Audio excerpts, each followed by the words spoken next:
Welcome to Fridaze.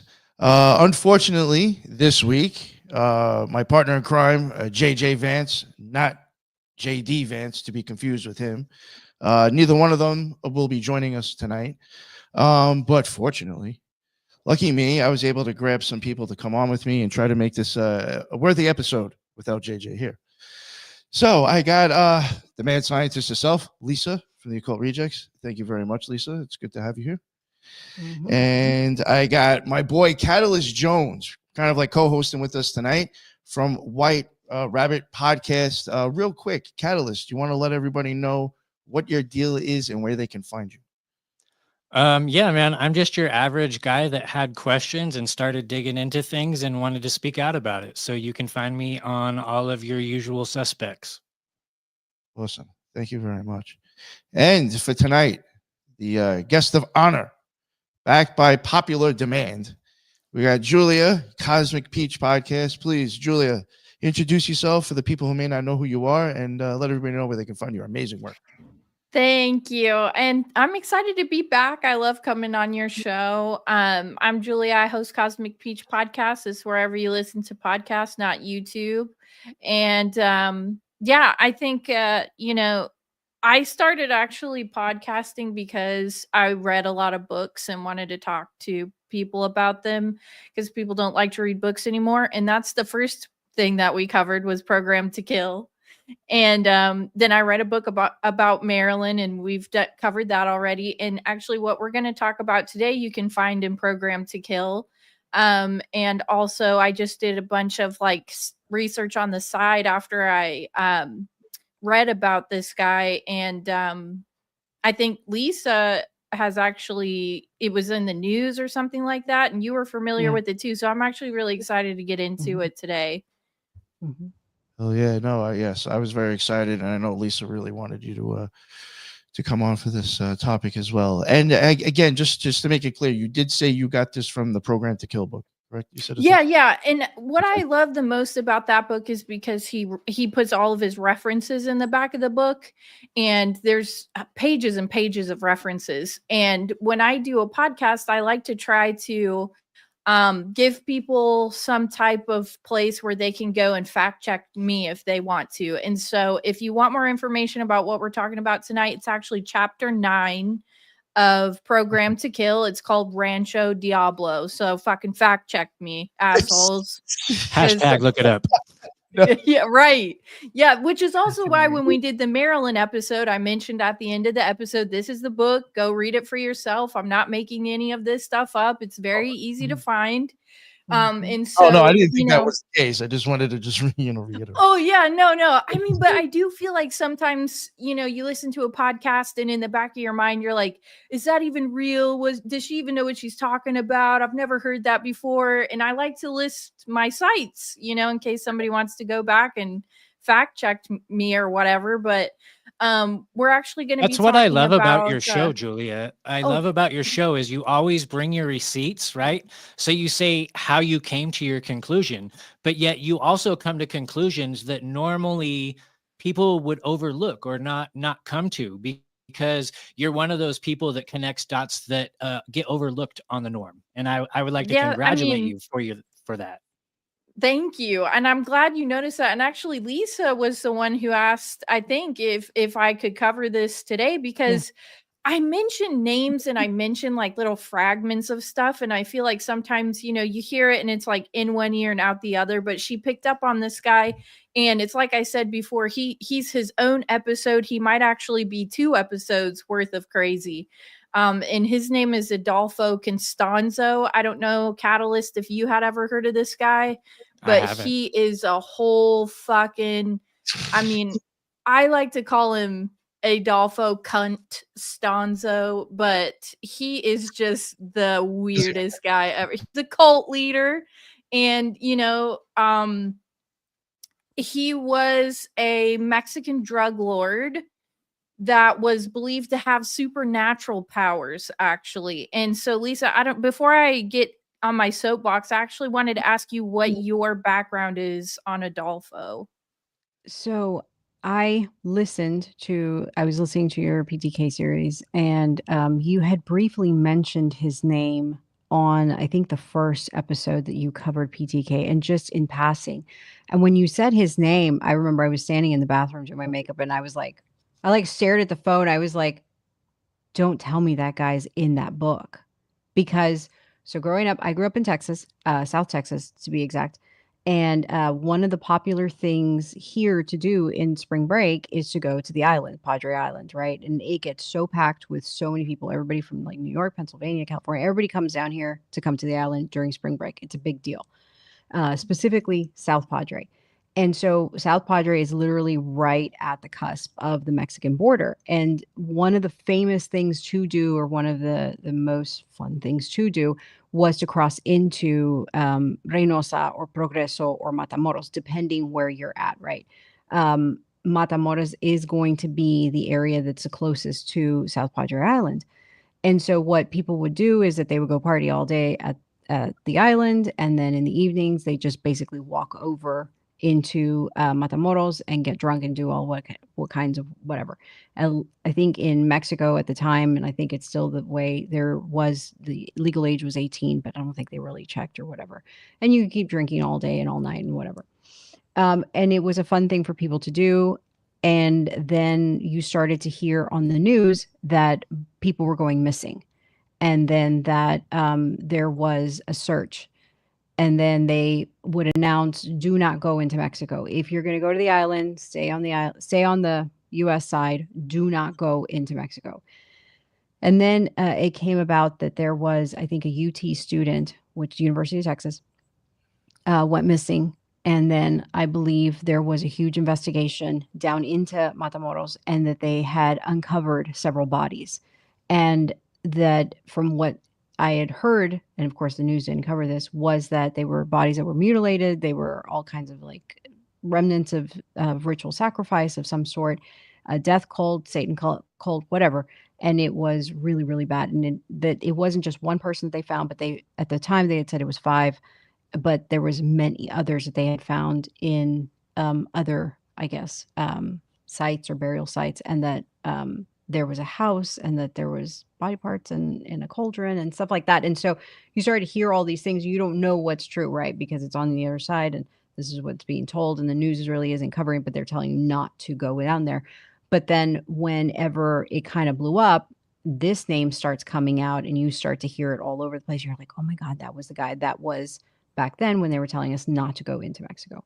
So that was my background with that. So when you said the name, I was like, no. Dude, and it's crazy because he's mentioned in Program to Kill, but he also got his own episode on Ancient Aliens. Like, there's so many ways that you can cover this guy. Like, it's just bizarre. It's otherworldly what was going on there. And I think that actually the way that they portrayed it in the news was like a lot of the serial killers and stuff, how they it was 1989, by the way, in Mexico. They started searching for a missing college student, and then they found this ranch. It was called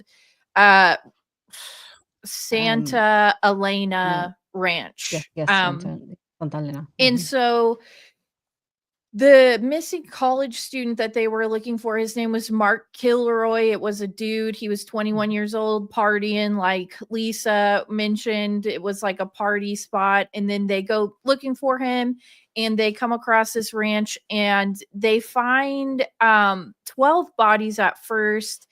And some of them have been shot. Some of them have been hacked up with a machete.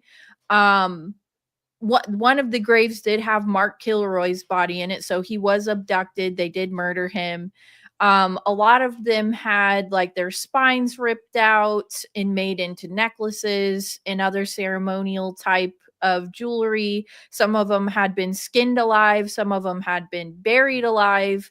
But the weird thing about him is that Adolfo's followers wholeheartedly believed that he had supernatural powers. And so this is what gets him on Ancient Aliens, because a lot of the stuff that he was doing and saying, and a lot of the stuff that people saw him doing, was actually what they considered to be supernatural in nature.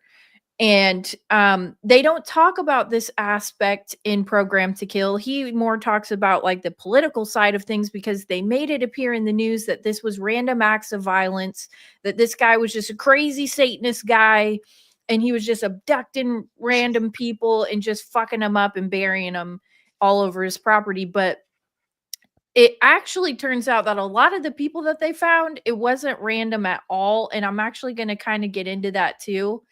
But it said in total, they found 40 plus bodies on the property. So the news didn't even really want to report that at first. It was like, oh, they found a couple bodies. And then it was like, okay, we found 12 graves. And then by the end of it, they were like, okay, there's probably 40 plus victims that have been buried at this ranch. And he was practicing something called Palo sorcery. I don't know if you guys are Palo familiar with Mayombe. that at all. Mhm. Palo Mayombe is it's also referred to. And so it incorporates traditions and gods from West African religions, actually. And Adolfo claimed that he was in communication with a god named Kadium Pimbe, I think is how you pronounce it. And this god is also known as Eshu, Eshu. And this is something that I had never heard before. And it was mentioned actually in the Ancient Alien. And it was funny because sometimes I'll just watch Ancient Aliens to like go to sleep, because it first of all, it's a lot of propaganda stuff. Well, And it's I'm like, nothing too okay, deep, let's either. Like easy stuff to listen to. right. Yeah. It's like, oh, I'm going to Yes. clean the house and like fucking wash dishes and shit. I'll put on a Ancient Aliens in the background or whatever. And so I was this surprised thing, at how much truth they sprinkle in there, though. Like if you take yeah, out right, That is right. true. That if is you true. take out aliens, if you take out aliens and outer space and replace it with Nephilim and outer space, it all makes a lot of sense. Right. Yeah. Like if you just swap out the ETs for like ancient gods and like black magic sorcery shit, it makes a ton of sense. But so it was like, I don't know, a couple months ago, I had turned on Ancient Aliens and they were like, Adolfo Constanzo. And I was like, this is a motherfucker in Program to Kill.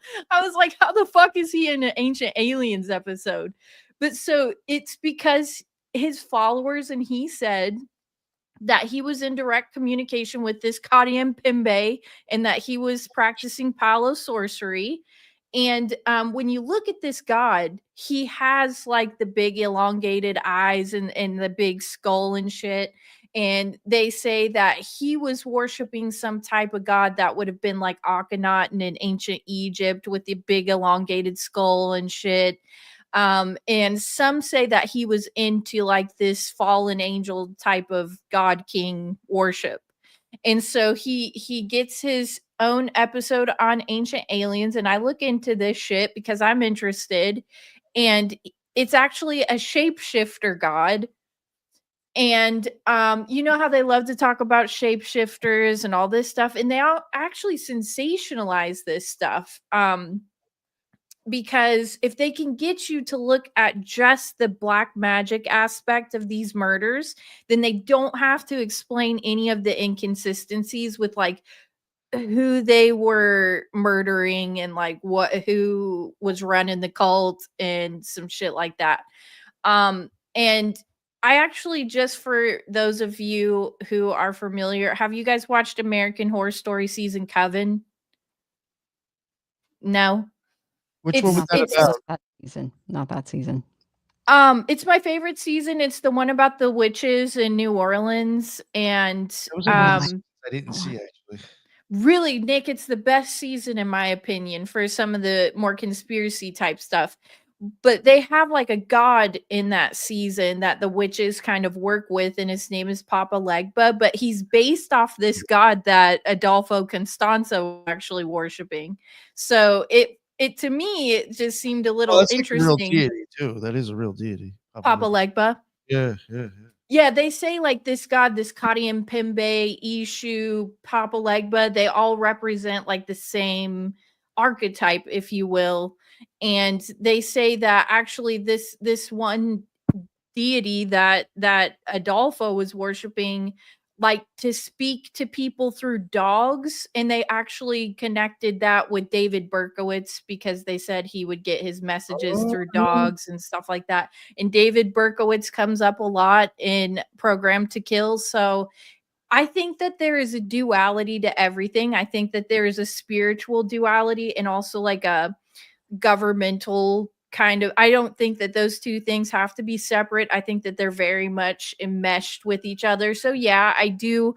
When I look at this case, I do see a lot of like how Ancient Aliens was trying to depict it in being like a spiritual thing with black magic.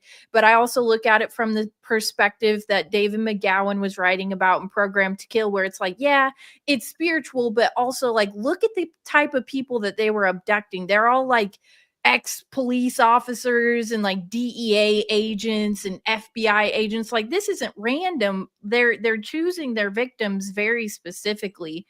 And kind of like what we were talking about in our Maryland episode, Adolfo was arrested in August, and there is a lot of 8s that are around Adolfo. They say that he had only killed 8 victims. It turned out to be a lot more, but that's the first number they came out with. And then he was arrested in August, so there was like a double 8 there. I gotta But love that. here's, huh? I love those 8s. Dude, I think that the 8 is super significant when you see it popping up, like specifically with stuff like this too. It's just weird, but well, in occultism, it is in reference to the infinity, right? Yeah, the magician too. Yeah, for sure. Or and even like, he is a magician of sorts, right? So, well, 88. Even that you get like HH. Yeah, and you know, we can talk about this later, but he is looking at some of the stuff. I believe one of the claims was that the padrino that he studied under, Adolfo did as a kid, that he locked him in with that deity, the one that you just mentioned, that he performed all these rituals in order to bind him to that deity. And he was the one that, like, I think when he was, and even the way he was born too, and you covered this so well, the way he was born is just very questionable. But that priest basically said, this child is chosen, he's the one, he's going to be powerful. Like, it's just all this, like, I don't know. well, it reminds me because a lot of these Satanists are generational, right? And so I talked about it with Henry Lee Lucas and Otis Toole in the Program to Kill episode, where they said that their parents, their mothers, dressed them as girls, and they were kind of like involved in generational Satanism.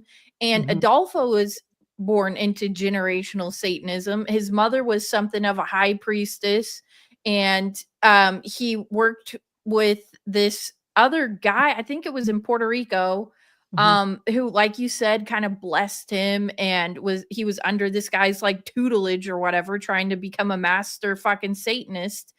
And oh, look at this, 88 piano keys. Look at all of that shit. The DeLorean. Oh yeah, gun it to 88. Fucking, I love Back to the Future. I think it's actually got a lot of conspiracy stuff in it. But anyways, here's the kicker, because you can't separate the Satanism from the governmental stuff, because he served in the United States Army in the 60s, just like a lot of our serial killers. And he claims that while he was in the Army, he had been initiated into a violent satanic cult that orchestrated these incidents as part of a ritual murder, just like Henry Lee Lucas said and Otis Toole. But on top of that, like BTK, the Zodiac Killer, Jack the Ripper, and Adolfo Constanzo, they all end up writing letters to the police. And it's almost like there's this interesting connection between programmed serial killers, I'm including Adolfo in that, and the police and or military style shit.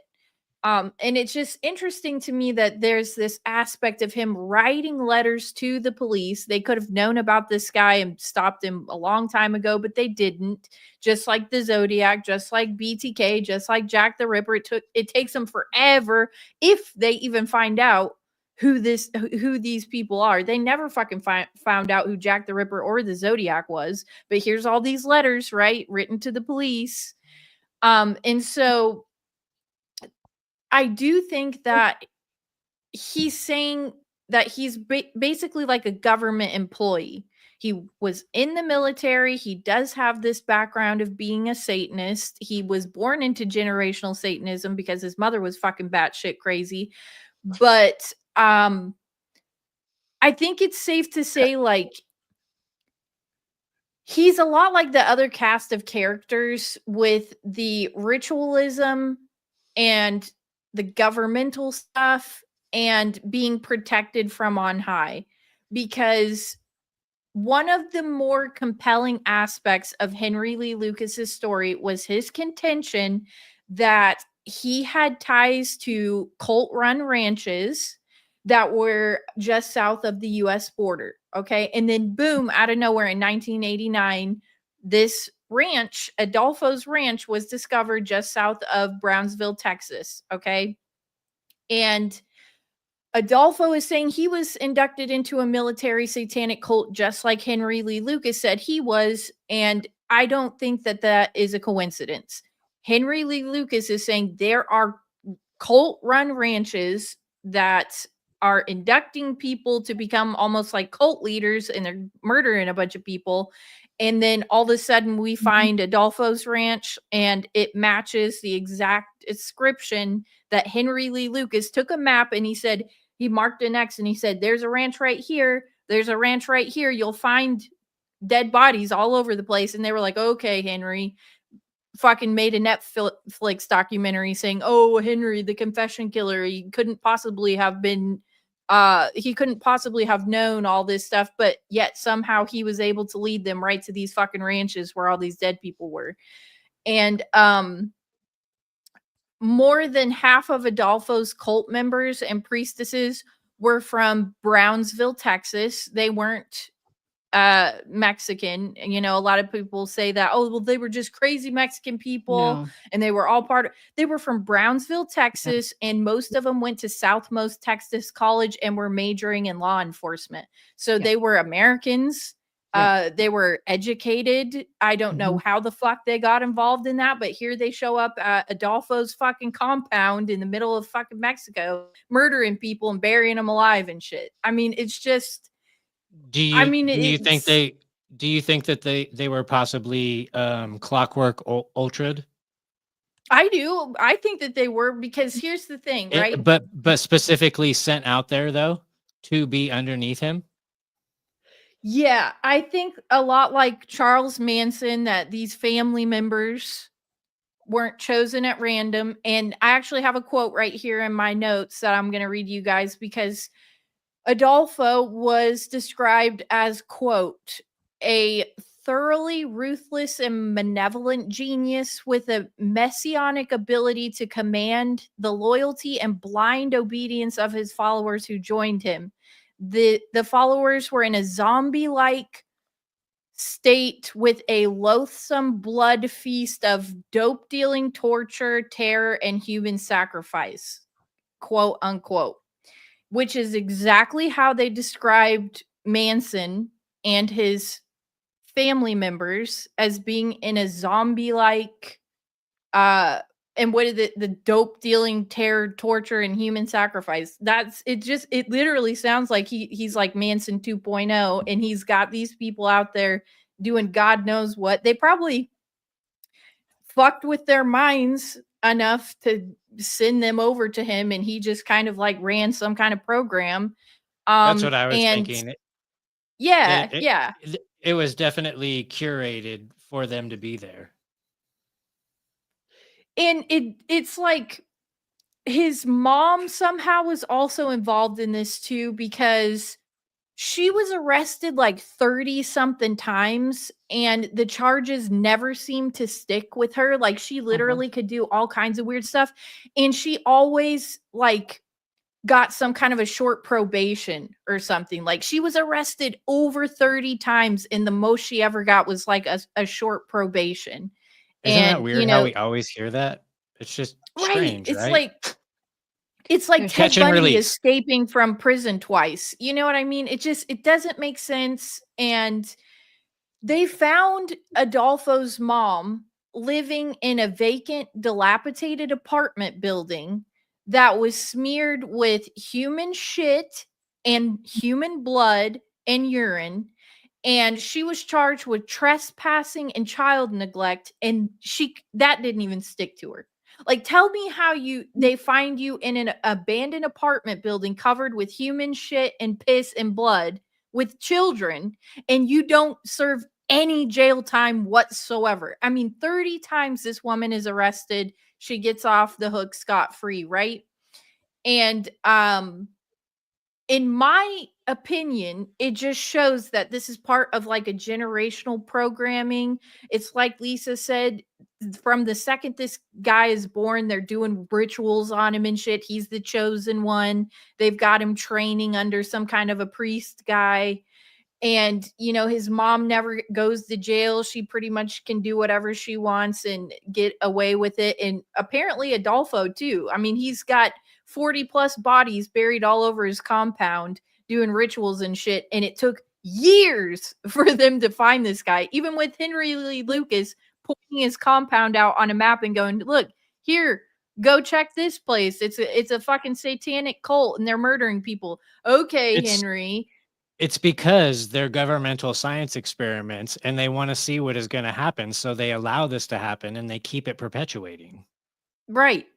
And so in this part is crazy to me because it's not like after they bust these guys, like it all just goes away and we don't see more of it, because I feel like it's an archetype and that they just use different people in these roles throughout time. And Adolfo was something of a Marina Abramovich for the 80s. And he actually moved to Mexico City in 1984 and he became a psychic to the stars. Yep. And all of his friends were super famous celebrities, politicians. He lived an extremely extravagant lifestyle. And he did all this spirit cooking and shit with them. And he was the psychic to the stars, like Marina. And he also, I believe, was like also recruited by like the equivalent of our FBI director down in Mexico. Like he was asking him and paying him off either to find stuff or to prevent people from getting caught, but it was always some sort of manipulation whatsoever. Then you also had him very associated with a lot of the cartels, heads, like the actual main people in charge, and like asking for, hey, can you do me a solid, you know? Mm-hmm. Well, and see, that's the part that gets me is they don't never mention that in the Ancient Aliens episode, right? It's all about the sorcery aspect of it. And he's communicating with extra, suck my dick. Like there's so much more going on. And they try to turn it all into like, it's gotta be aliens. Tell me where the aliens fits into, like, it doesn't fit. It doesn't fit, but I do know that I think with his mom, and then the priest that I think did his indoctrination, which I think is totally suspect, because so he's a priest that says he's the chosen one, he's the Neo, right? And then somehow he goes to stay with him and basically learn under him, and then he sends him to Mexico and provides him contacts. So how does this random priest in Miami of this, like, you know, backwoods type religion have all these contacts to all these people in Mexico? The aliens gave it to him. Oh, and that was like literally, Lisa, it's just ridiculous that he was able to astral project. That's where that comes in. He was able to astral project and be able to tell you things that no one else could tell you. But they were saying that potentially he had intel on the people that he was catering to, whether it was drug cartels, whether it was, you know, the equivalent of their FBI or whatever, and therefore was providing them stuff in order to convince them of stuff in order to get in with them. That's that makes more sense to me than him actually even having supernatural powers. Is Yes. like he's got all these politicians and cartel people and celebrities, and he's all friends with them, and somehow he's able to predict their future and shit like that and know things that he shouldn't know. Well, Right. yeah, you could look at it and say there's an aspect that could be supernatural because he is practicing like dark sorcery and shit like that. Or he has all these like high up connections and they're feeding him information the same way that they were feeding Henry Lee Lucas information, because they would say like there's no way he could have killed these two people because he would have had to been in two places at one time, but somehow he knows intimate details about the crime scene that you would only know if you were there. Well, hello, the only way he could know that shit is if somebody was feeding him information. And I think it could have been the same with Adolfo. Because there's an aspect to this that's like they were almost, it was almost like he wasn't an employee, because I talked about in our first program to kill episode when I was talking about the pedos, you remember I said like there were underground tunnels under the school that would like pop up in like random like warehouses and sheds and shit, and it didn't make sense why they were connected to the school. And then Michael Aquino at the Presidio military base, his house was really close to like their daycare center, and these kids could describe his house like in perfect detail. Well, Adolfo had a huge mansion in the middle of Mexico City that was located directly across from an elementary school. And so it very much reminded me of Michael Aquino and all the pedos, like with the McMartin school shit. Because why is this guy who's murdering all these people in this super ritualistic way have a house right next to an elementary school? And as we go in, I might even save this for the second part of the episode, but kids were involved with a lot of this shit. And Yes. the further you dig into this stuff, the more you find that it fits the mold of all the other serial killers and pedos, that, you know, they do use kids in these rituals, and it's important that they have easy access to something like that. And so the way that the bodies were mutilated, it also reminded me kind of like Marilyn Monroe-esque, because all of their internal organs were missing. And I do think that there's a lot to be said about A, ritualism, and two, black market organ harvesting, because this guy was involved in all of that shit. He was involved in the drug trade. He was involved in he was somehow was linked to like Chicago mob bosses like Marilyn was.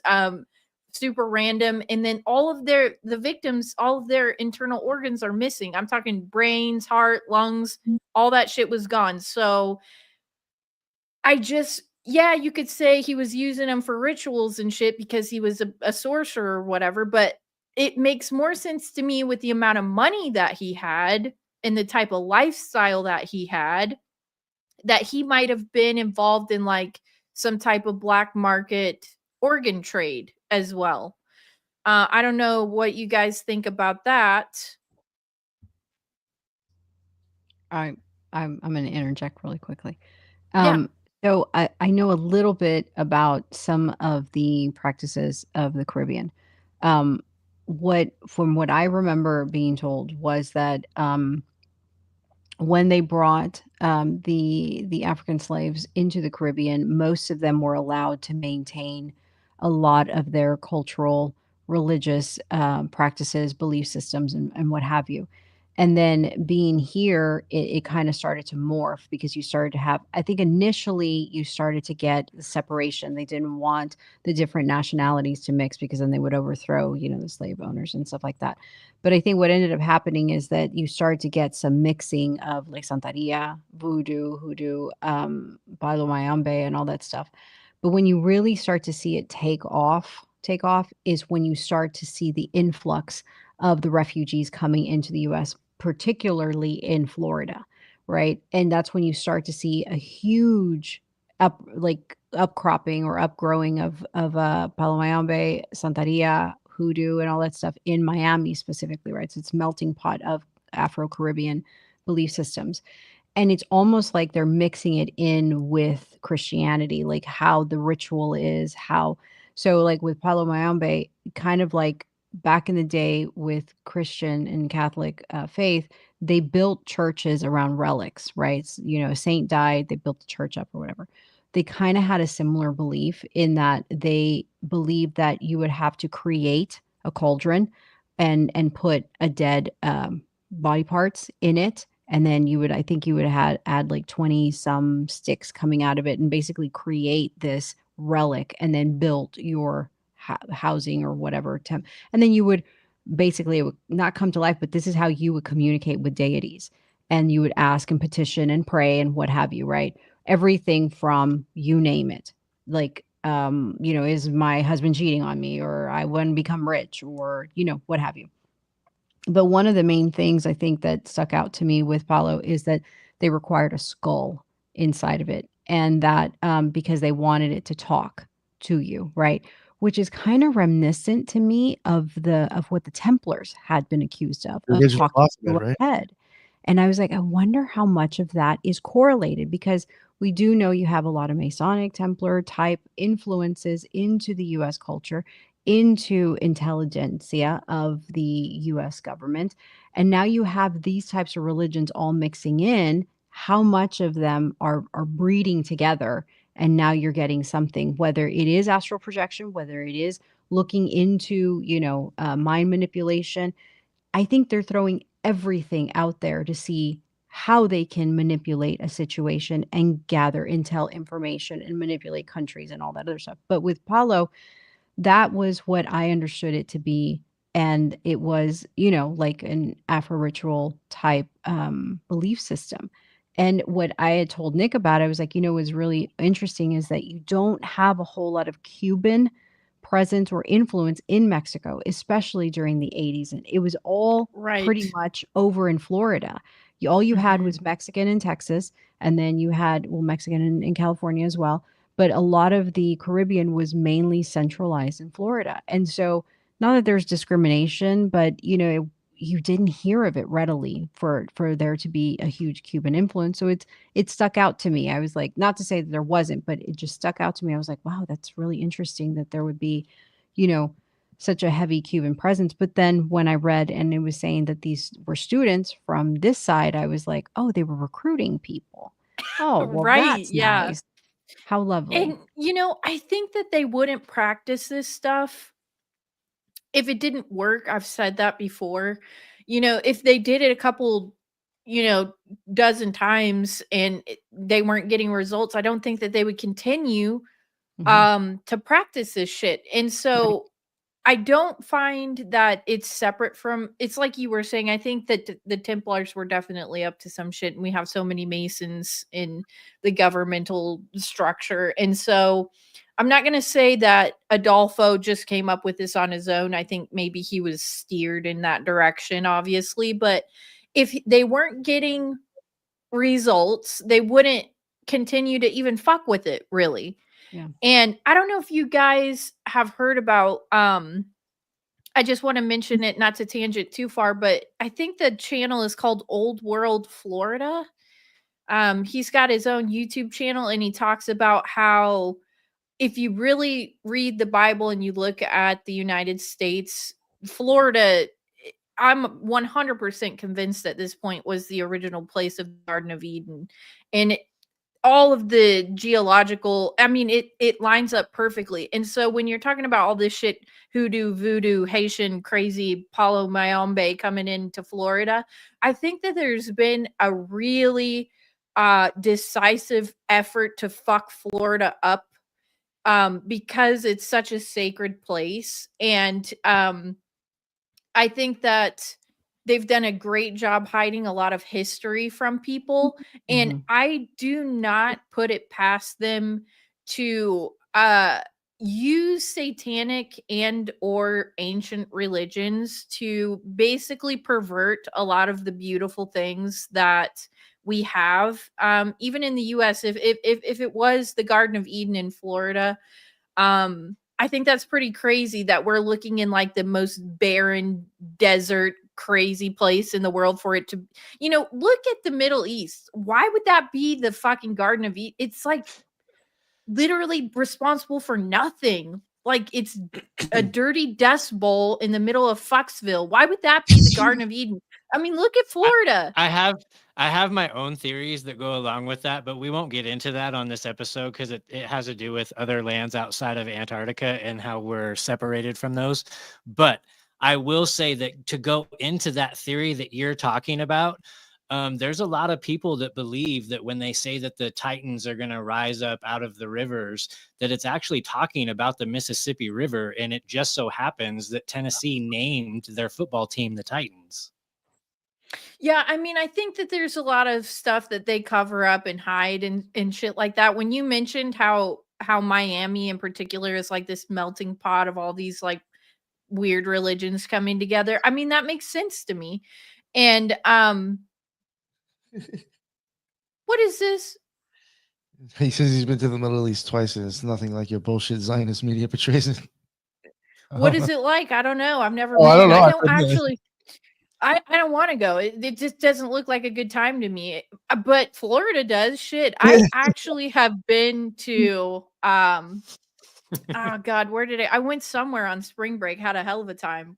Way better than the Middle East, but getting back to Adolfo, yeah, I do think he could have been practicing like dark sorcery stuff. And his mom, I think that they were from Puerto Rico, maybe. She was originally from Cuba, and then Cuba, I okay. think she had him when she had him when she was 15, and I was like, that's considering. And again, I don't know what was going on at the time, but that's from what I remember. Most Hispanics are very conservative, and to have gotten pregnant at 15, I think is a really big deal. I would think, right? In my opinion. And it just seems a little bit not questionable, but I think there's more there. I don't know why. Well, I just feel like there's more. Let me ask you this. Is the name Adolfo popular? Because I feel like that in itself is like pretty specific. It is. Like, It like is very the specific. Hispanic Adolf. And so I mean, one of the things you'll notice is that because Cuba was closed off for so long, you'll hear or you'll find that most of the names in Cuba are very old Spanish names. You don't hear now like an Americanized or watered down type Hispanic type names. You hear these really old Latin Spanish names and you're like, oh, I bet you he's from Cuba.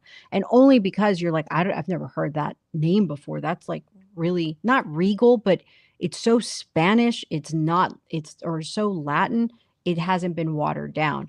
So Adolfo, I would think that is somewhat akin to some sort of European. Literally, dude. Yeah, European influence for sure.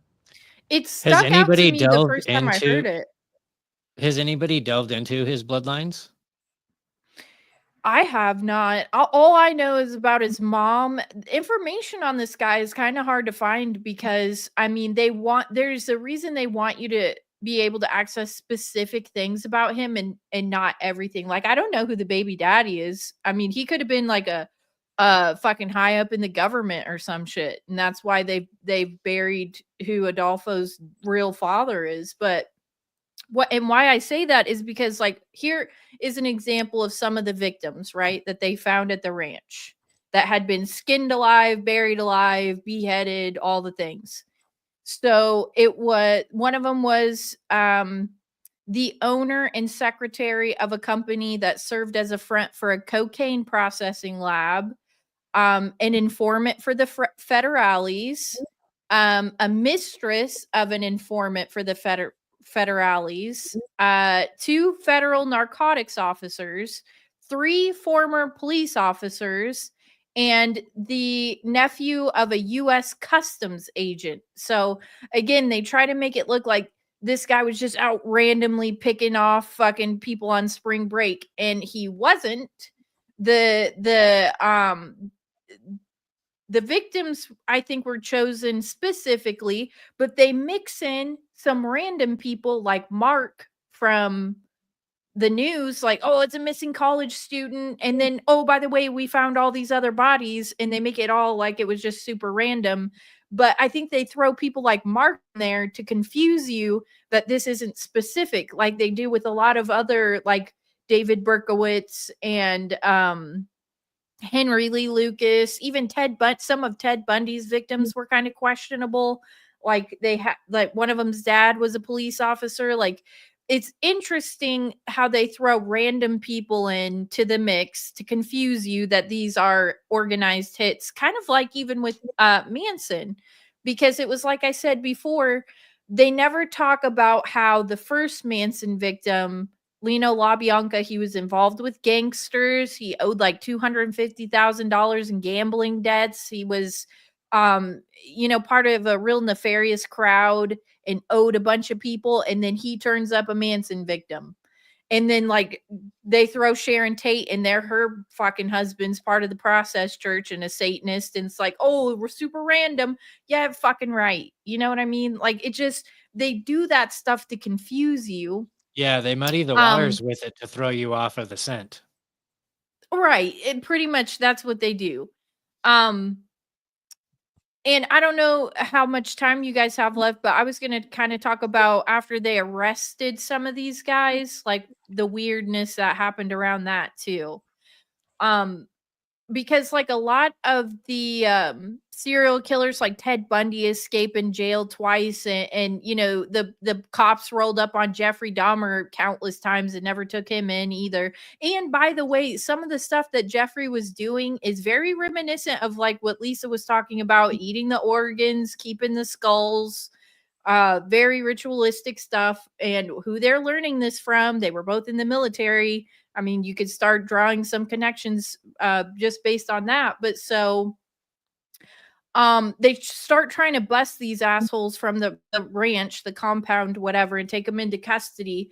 But for reasons unfucking known, a large contingent of heavily armed Mexican federales burned down the death shed at Rancho Santa Elena, and they destroyed all of the evidence before it could be processed properly. So again, it's like if it was how they're making it out to be in the news, why would they send a big team of Mexican SWAT team members essentially to go burn this place to the ground with a bunch of valuable evidence still inside, and Julia, I'm curious, and I don't know what everybody's thoughts are about Tripoli in this room, but he always makes a really good point, and it's, would there really be any organic serial killers and terrorism if it wasn't curated from three-letter agencies to begin with? I think that there is a mix when it comes to serial killers. I think that there is a mix of genuine, authentic serial killering and CIA programmed serial killers.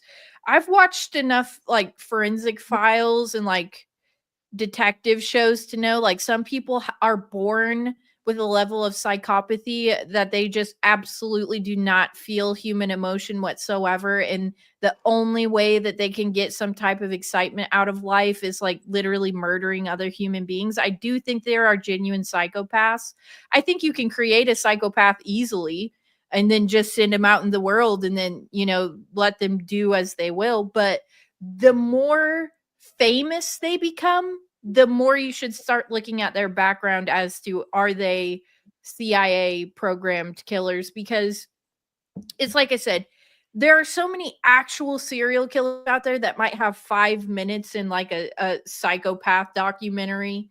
And then there are the superstars, Ted, Jeff, John Wayne Gacy, Berkowitz, Zodiac. The more famous they become, the more immortalized they become. That's when you need to start looking at their background and say, who the fuck really is this guy? Because the boring run-of-the-mill psychopaths that murder their pregnant wife and kids, they don't get the spotlight that some of these other guys do. So right, and I find it curious like a that if you look 50-50 split. if you look into a lot of things or a lot of these people and you start to see, well, they don't even have half of the body count that like this person that I've never even heard of does.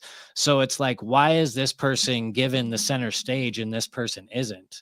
And there's got to be a narrative behind it that they're trying to push. Yeah. I mean, for me, I think that's 100% part of it. I actually think so. Adolfo is in the news, right? And he's kind of like one of the better known ones, but his ranch was like one out of like 20 ranches where they busted fucking cults with bodies all over the place. But Adolfo gets the spotlight. Why? Then you find out he's in the military. Then you find out his mom gets off the hook 30 times being arrested. Then you find out he's working with some like a Marina Abramovich type celebrities and doing spirit cooking parties and shit. And it's like, why does this guy get the spotlight? You know? Oh yeah, he's CIA. You know what I mean? So it's like you got to start kind of trying to tie stuff together. And it's like I said before, I think a lot of the ways his victims were found aren't very far off from like Jeffrey Dahmer victims. No, they're So not. it's If like anything, they were more literally- gruesome. Yeah. And so I think that there is an aspect of actual real serial killers out there. I think that I saw something on TikTok, or maybe Colby told me about it. There's like 100 active serial killers in the US at any given time. You know, I'm sure that's true. But the ones that get the HBO special, those are the ones you need to start looking at with a little bit more of a magnifying glass. But so when they start arresting these people at the compound, Adolfo and a couple of his closest homies take off. They go into hiding and they become the subjects of a massive manhunt. And this is where it starts to get fucky, because this is the story. They say on May 6th, random police officers are searching for a missing child, and they inadvertently stumble upon Constanzo and his followers' hideaway in Mexico City. They're looking for a missing child that's completely separate from the manhunt for Adolfo, but somehow inadvertently stumble upon his hideout. And they go to approach him, and shots are fired from the apartment. And within 5 minutes of this exchange, 200 police officers surround the apartment complex. And it's interesting to me how they were able to get there so fast when it was just a random police officer looking for a missing child. And within 5 minutes, there are 200 police officers surrounding the apartment complex. So how they got there so fast has yet to be explained. They really can't give a reason why. And so a 45-minute gun battle ensued between Adolfo and the cult members and the police. I don't know if you guys are familiar with Waco at all, when they sieged the compound, right? That was the first time they sieged on Waco. I think it was like a 20 to 30 minute standoff between the ATF and the Branch Davidians or whatever. And there was multiple dead bodies, ATF dead bodies, Branch Davidian dead bodies everywhere. This was a 45-minute gun battle between Adolfo and like 5 cult members and 200 police officers. No one gets shot. One police officer gets a little nick in his arm. One police officer. Nobody dies, right? Are you saying they were actually just playing poker and then they were deciding who loses and they got to take the gunshot wound? Dude, I don't think this even happened, is what I'm saying. I think that they totally fabricated this story of a ferocious 45-minute gun battle between the cult members and the police. I don't think this even happened, because you're telling me 45 minutes of non-stop shooting at each other, not one person died as a result. Not one person. Like, that just doesn't make any sense to me whatsoever. I think Waco actually happened. There's fucking dead bodies everywhere, right? this shit sounds like theater to me. And Absolutely, so because when you're planning anything and somebody has to take a bullet wound, you're going to shoot them in the shoulder. I would wonder what Yeah. would be the reason that they stopped, since nobody had even died yet. Were they Well, like they running out of bullets, claim or were they tired, or apparently they just needed a smoke break, because after the 45-minute gun battle, they somehow are able to get into this hiding place, right? And they find that Adolfo and his gay lover are in a closet, and that Adolfo had ordered the other cult members to execute him point blank in the face, and his lover. So this is what they say is like, Adolfo said, I'd rather you kill me than the police get me. So just shoot me in the face and shoot my fucking gay lover in the face, and let's just get this over with. But here's the thing. And metaphorically, they were in the closet, but physically, they were really in the closet. Literally talk about, that's a way to come out of it if you're going to come out. But And not only that, but Adolfo was very vain. That was another thing. very Super very vain. much so. So the whole shoot in the face. That part didn't make sense to me either, because they took the other cult members into custody, and then they said, oh, we have Adolfo here and his gay lover, and they've been shot in the face and repeatedly. So actually the bodies were riddled with automatic gunfire and in the face specifically, and identification was impossible. So what they did was they took Constanzo's body, and it was actually a U.S. consular official acting on behalf of Constanzo's mother, who lived in the piss and shit house because she's so fucking reliable. They let her decide that it's him, and they flew his body to Miami, and they immediately cremated it. And this is another reason why I think that she's the power structure, because there was this U.S. consular official acting on her behalf to identify the body, and then they flew it back to Miami and immediately cremated it upon its arrival. And the weird thing is, they spotted in the Mexico City newspapers carried reports of witnesses claiming that two men were seen fleeing the scene of the gun battle. But that never gets mentioned, and he was spotted several times after that with his gay lover. So the two bodies they found in the closet most likely were not even him and his gay lover, you know? So they had to cremate the motherfuckers upon, like, why even go to the point of shooting your face off if you're just going to end up getting cremated anyways? Like, I don't get, they just do retarded shit all the time. Yeah. So, they found their passports, though, right? That's how they were able to identify right, them. yeah, among the rubble. yeah, among the 900 million shell casings. Yes. It would be easy to do, right? They find two bodies in the closet with their faces shot off, but yet there was a wallet. And in the wallet was the ID of Adolfo Constanzo and his gay lover, right? It would just be so easy to do that. And it's like Lisa said, he's a gay cult leader that's friends modeled with all the celebs, and he's very vain, and he's like, kill me, shoot my face off. I believe he with modeled for a while too. Yeah, like, I mean, it doesn't make sense. Shoot my face off.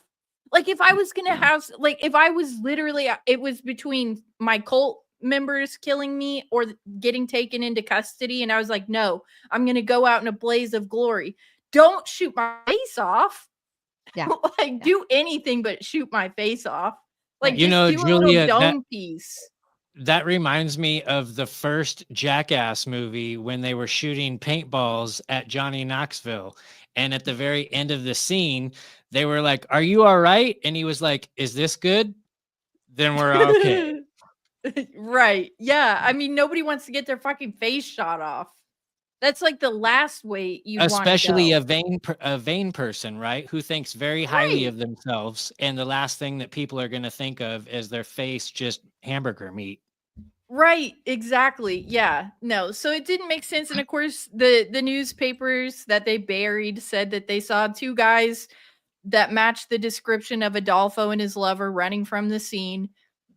Which, by the way, I do not think that there was an actual 45-minute gun battle. I think that that was some bullshit fucking spices they added in later to make it sound like they were doing everything they could to arrest these cult members. Were they But were they last seen in Argentina? right, yeah, no shit. Nazis. He's definitely probably out there. Actually, I think that he became someone who trained future generations of these cults. You know, I think that he was a perfect archetypal person to you know, they weren't done with him yet. He served an amazing purpose. They don't shoot somebody in the face that serves a purpose like that. They probably invested a lot of time and money into making him who he was, and I think he was just repurposed. They probably gave him a new name. You know, he might have changed something about his physical appearance and became like somewhat of a either someone who trains new recruits, or they just like retired him but used him in another unspecified way to serve the program. He's still rotating.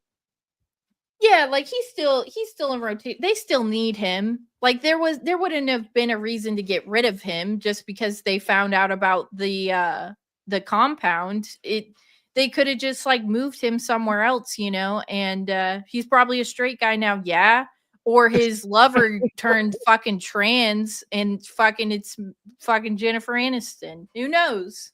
Maybe Adolfo is Barack and his lover is Jen Aniston.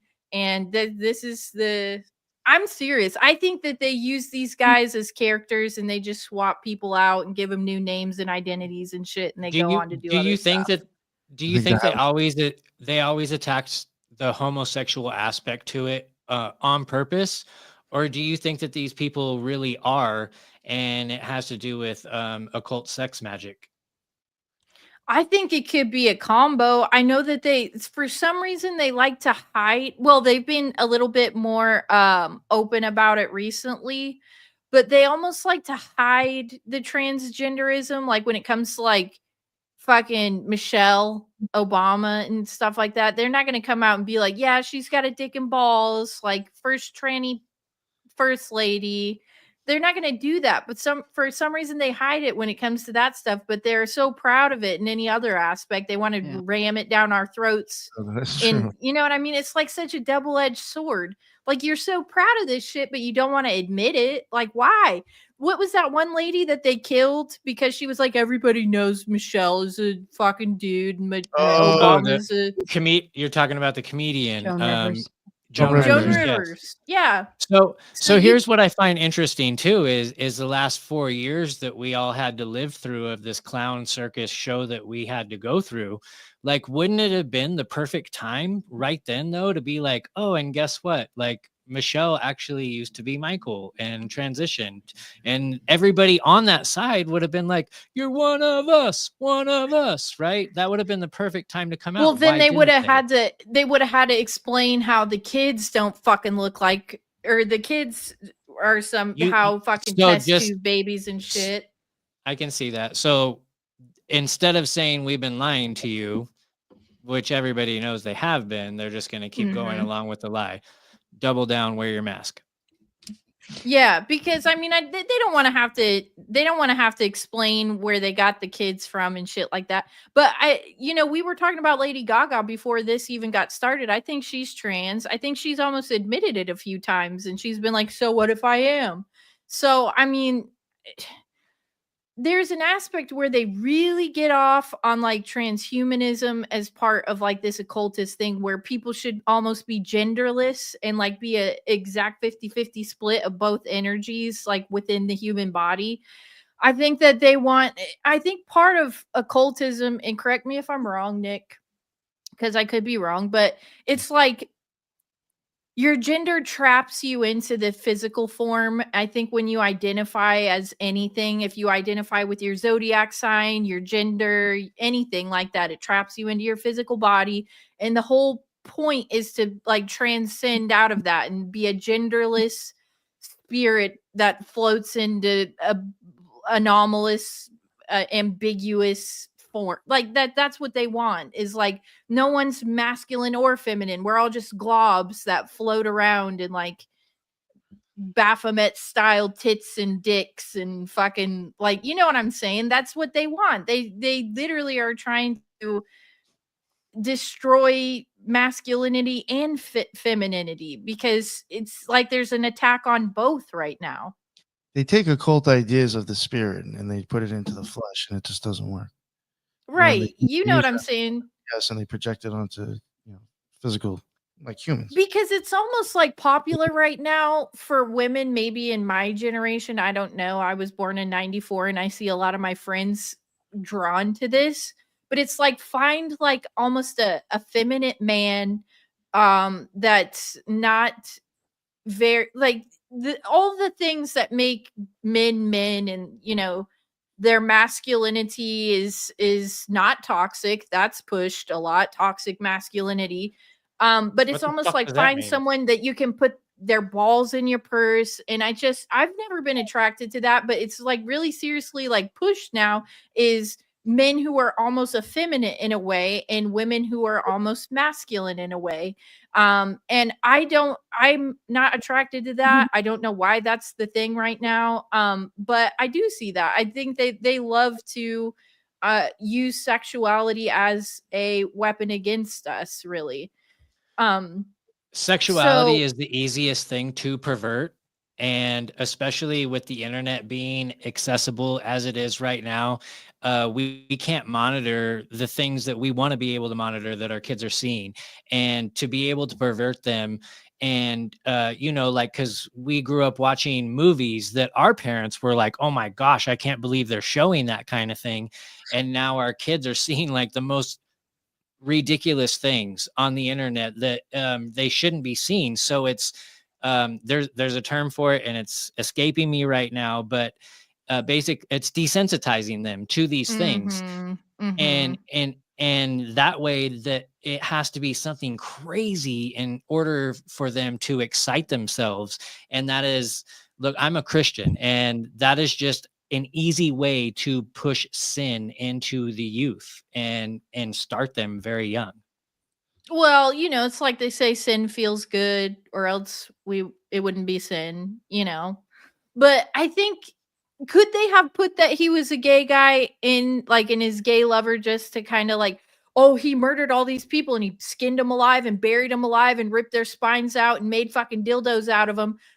But the worst part of all is that he was gay. Like that's the bad part. Like that's the bad part. He was gay. Like so to me it just seems like a weird aspect of like the story for me. Maybe he was gay. I don't really give a shit either way, because he had fucking bodies buried all over his fucking ranch. You know what I mean? It's like they choose weird things to kind of like make be the important part of it. Not that he had bodies buried all over his property. It's that he was gay and he was found in a fucking closet with his gay lover. That's the part.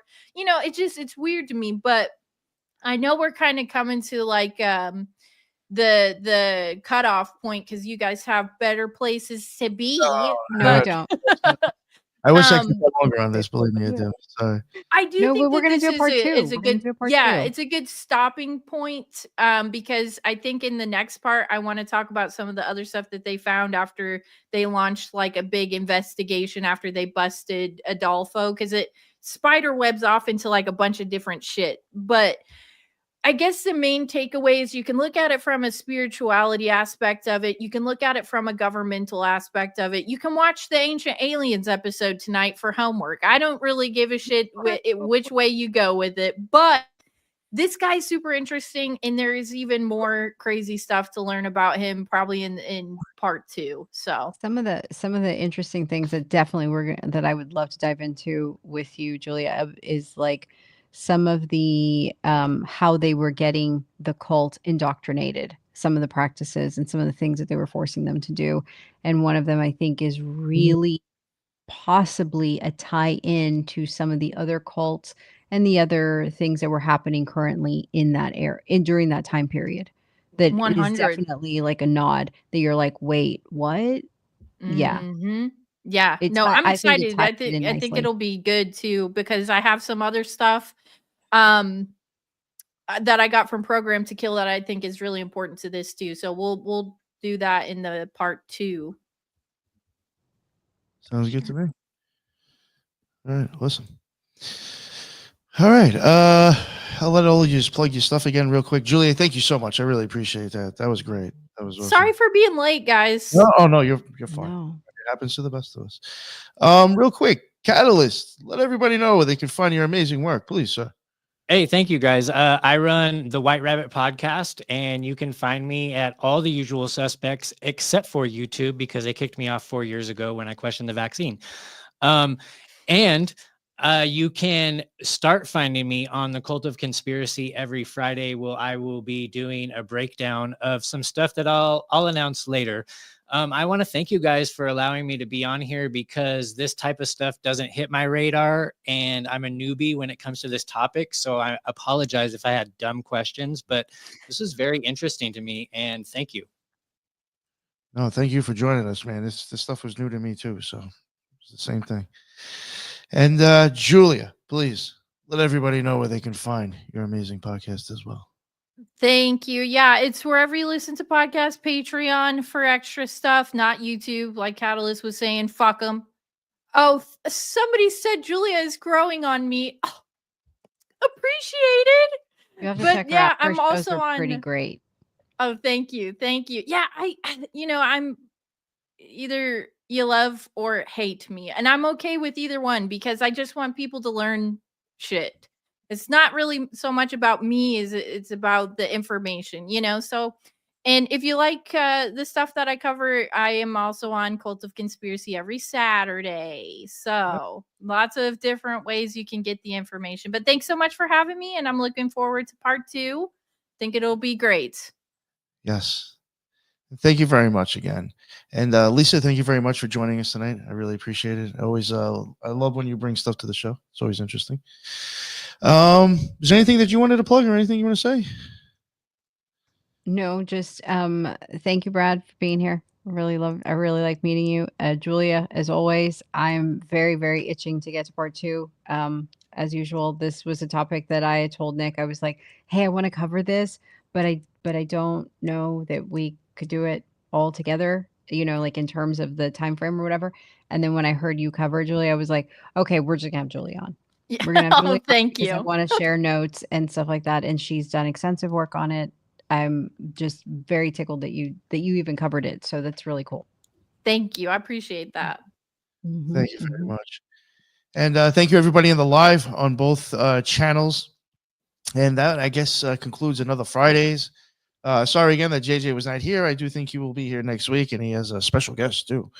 So definitely check that out. And, yeah, until the next one, everybody be well. Later.